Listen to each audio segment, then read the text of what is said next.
So guys, magandang umaga. So share ko lang no, yung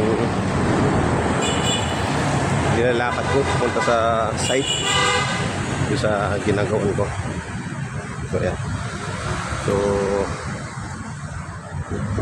yung mga pamilya dito sa lugar na to, dito sa may Pasig, Ali Verde, yan, Julio Vargas Avenue, papuntang Ortigas. So pagbaba ko ng Sandoval galing Marikina, so naglalakad ako papunta rito sa Ali Verde 3.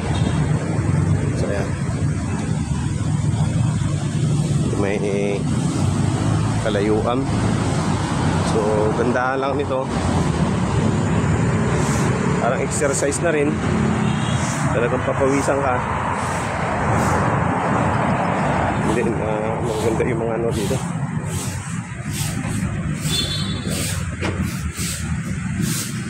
Yung kalsada kasi may mga matataas na ano, punong kahoy. Mahangin din, walang init kasi matataas yung mga punong kahoy. Ganda.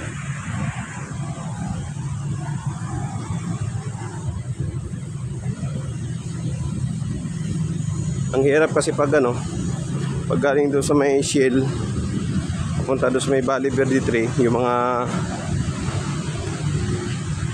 UB o yung mga FX na papuntang Ortigas, ang hirap sumakay. Pwede naman sana magsakay kung ayaw maglakad, kaso ang hirap eh, laging punuan, matagal ka lang din mag-aantay, so lakad ka na lang.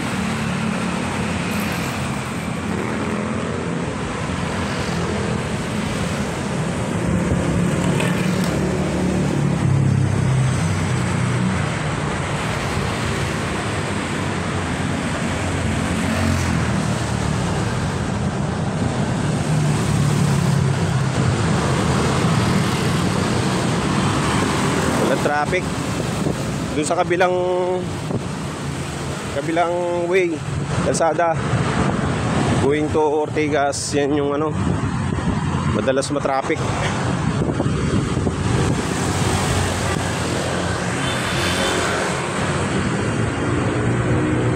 So yung kagandahan dito pag naglakad ka,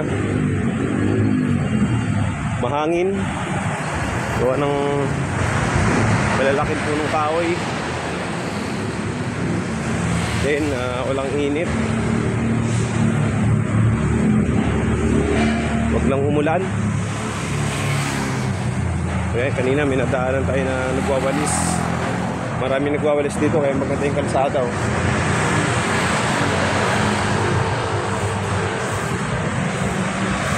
So, minsan marami kang makakasalubong dito, mga nagja-jogging.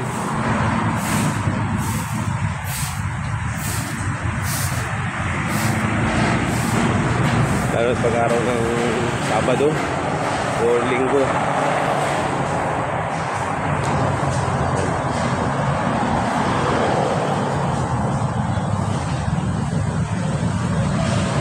So halos 15 minutes. So mabilis na lakad na yun.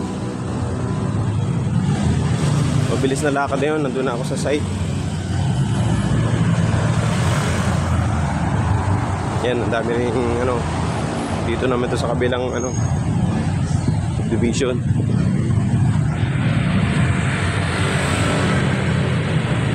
Papasok din yan, magtatrabaho. Halloween na rito sa gate, dito sa Ali Verde dito. Ayan, Halloween na.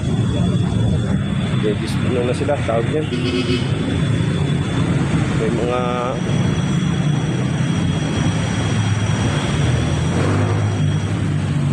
kaluluwa na.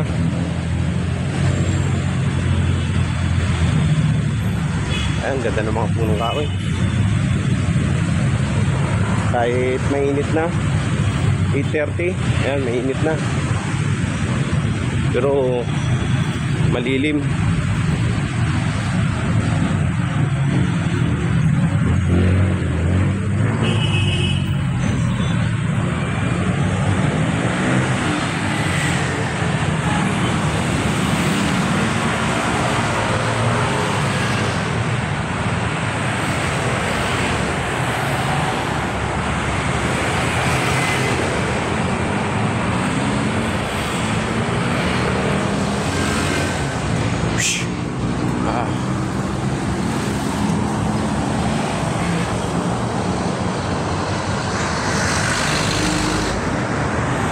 tayo.